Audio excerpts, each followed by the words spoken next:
ಹಿಜಾಬ್ ವಿಚಾರ ಬಗ್ಗೆ ಅವ್ರನ್ನ ಕೇಳಿದ್ವಿ. ಎಕ್ಸಾಮ್ ಟೈಮಲ್ಲಿ ಹಿಜಾಬ್ಗೆ ಅವಕಾಶ ಇಲ್ಲ ಬಿಜೆಪಿ ಟೈಮಲ್ಲಿ. ಸೊ ಈ ವರ್ಷ ಇರುತ್ತೆ ಅನ್ನೋದಕ್ಕೆ ಗೃಹ ಸಚಿವರ ಜೊತೆ ನಾವು ಮಾತನಾಡಬೇಕಾಗುತ್ತೆ. ಅವರು ಯಾವ ರೀತಿ ಹೇಳ್ತಾರೋ ನಾವು ಆ ರೀತಿ ಕ್ರಮ ತೆಗೆದುಕೊಳ್ತೀವಿ ಅಂತ ಹೇಳ್ತಿದ್ದಾರೆ. ಸೊ ಈ ಬಗ್ಗೆ ಗೃಹ ಇಲಾಖೆ ಇನ್ನೂ ಅದರ ಬಗ್ಗೆ ಭಾಳ ಸುದೀರ್ಘವಾದ ಚರ್ಚೆ ಅಗತ್ಯ ಇದೆ. ಚರ್ಚೆ ಮಾಡಿ ಆನಂತರ ತೀರ್ಮಾನ ತಗೊಳ್ತೀವಿ. ಎಕ್ಸಾಮ್ಗೆ ಇನ್ನು 1 ತಿಂಗಳಿದೆ ಸರ್. ಒಂದು ತಿಂಗಳು ಭಾಳ ದೊಡ್ಡ ಸಮಯ. ದೆಹಲಿ ಹೋಗೋದನ್ನು ಕರ್ನಾಟಕ ಬೋರ್ಡ್ ಉದ್ಘಾಟನೆಗೆ ಕರೆದ್ರೆ ಹೋಗ್ತೀವಿ. ನಾನೇ ಫೌಂಡೇಶನ್ ಹಾಕಿದ್ದು CM ಆಗಿದ್ದಾಗ. ಅವ್ರು ಕರೆದ್ರೆ ಹೋಗ್ತೀನಿ, ಕರೀದೇ ಇದ್ರೆ ಹೆಂಗೆ ಹೋಗೋದು? ಹೈಕಮಾಂಡ್ ನಾಯಕರನ್ನು ಭೇಟಿ ಆಗ್ತಾರೆ ಪರಮೇಶ್ವರ್ ಸರ್, ಹಿರಿಯ ಸಚಿವರು ಅಂತ ಮಾತು ನಡೀತಾ ಇದೆ ಸರ್. ಗೊತ್ತಿಲ್ಲಪ್ಪ ಯಾರು ಇದನ್ನೆಲ್ಲ ಪ್ಲಾಂಟ್ ಮಾಡ್ತಾರೆ ಅಂತ ನನಗೆ ಗೊತ್ತಿಲ್ಲ. ನನ್ನ ಲೀಡರ್ಶಿಪ್ಪಲ್ಲಿ ಸಚಿವರುಗಳು ಡೆಲ್ಲಿಗೆ ಹೋಗಿ ಹೈಕಮಾಂಡ್ ಮೀಟ್ ಮಾಡ್ತಾರೆ ಅಂತೆಲ್ಲ ನೀವು ಹಾಕ್ಕೊಂಡು ಹೊಡಿತಾ ಇದ್ದೀರ. ನನಗೆ ಗೊತ್ತಿಲ್ಲ ಅದು ಯಾರು ಹೇಳಿದರೋ ಗೊತ್ತಿಲ್ಲ. ಅಂಥದ್ದು ಯಾವುದೇ ಬೆಳವಣಿಗೆ ಇಲ್ಲ. ನಾನು ಡೆಲ್ಲಿಗೆ ಯಾವ ಡೆಲಿಗೇಷನ್ನು ನಾವು ತೊಗೊಂಡೋಗ್ತಿಲ್ಲ, ಅಥವಾ ಯಾವ ಅಂಥ ರಾಜಕೀಯ ಬೆಳವಣಿಗೆಗಳು ಯಾವುದು ಕೂಡ ಇಲ್ಲ. ನಾನು ಮೊನ್ನೆನೂ ಹೇಳಿದೆ ನಿಮಗೆ, ನನಗೆ ಇಲಾಖೆ ಕೆಲಸ ಇದ್ದಾಗ ಹೋಗ್ತೀನಿ ಅನ್ನೋದು ಬಿಟ್ಟರೆ ಬೇರೆ ರೀತಿಯಲ್ಲಿ ನಾವು ಹೋಗಬಾರ್ದು ಅಂತ ಏನಿಲ್ಲ. ಹೋಗಬಾರ್ದು ಅಂತ ಏನು ಬ್ಯಾನ್ ಆಡ್ರಿಲ್ಲ. ಅಂದರೆ ನಮಗೆ ಅಗತ್ಯ ಇಲ್ಲ, ಅಗತ್ಯ ಬಿದ್ದಾಗ ಹೋಗ್ತೀವಿ. ನಮ್ಮ ಜಿಲ್ಲೆಯಲ್ಲಿ ಗುಬ್ಬಿ ಶ್ರೀನಿವಾಸ್ ಅವರು ನಿಮ್ಮ ಮೇಲೆ ಏನೋ ಸಮರ ಸಾರ ಬಿಟ್ಟಿದ್ದಾರೆ ಸರ್.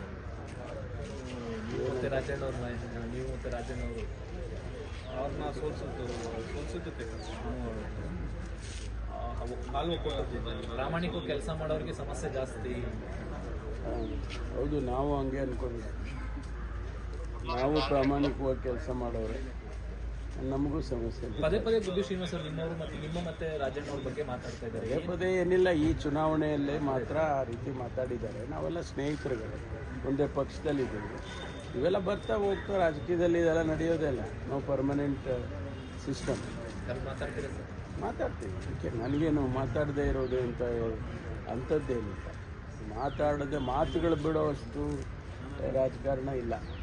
ಮಾತಾಡ್ತೀವಿ. ಶ್ರೀನಿವಾಸ್ ಅವರು ನಮ್ಮ ಪಕ್ಷದವರೇ ಇದ್ದಾರೆ, ಶಾಸಕರಿದ್ದಾರೆ, ನಮಗೆಲ್ಲ ಸ್ನೇಹಿತರಿದ್ದಾರೆ, ಮಾತಾಡ್ತೀವಿ. ಸರ್, ಮೊನ್ನೆ ಚನ್ನಪಟ್ಟಣ ಸಮಾವೇಶದಲ್ಲಿ ಮತ್ತೆ ಮುಖ್ಯಮಂತ್ರಿ ಬದಲಾವಣೆ ವಿಚಾರ ಶಾಸಕರ ಪ್ರಸನ್ನಪ್ಪ ಮಾತಾಡ್ತಾರೆ. DK ಶಿವಕುಮಾರ್ ಆಗಬೇಕು ಅಂತ ಏನು ಕಾಂಗ್ರೆಸ್ಸಲ್ಲಿದ್ದು ಬಗೆಹರಿಯೋದು ಸಮಸ್ಯೆ ಗೊತ್ತಿಲ್ಲಪ್ಪ ನನಗೆ. ನಾನು ಅದನ್ನ ಫಾಲೋ ಅಪ್ ಮಾಡಿಲ್ಲ. ಬಟ್ ನಾನು ಅದ್ರ ಬಗ್ಗೆ ಹೆಚ್ಚು ಮಾತಾಡೋಕ್ಕೂ ಹೋಗಲ್ಲ.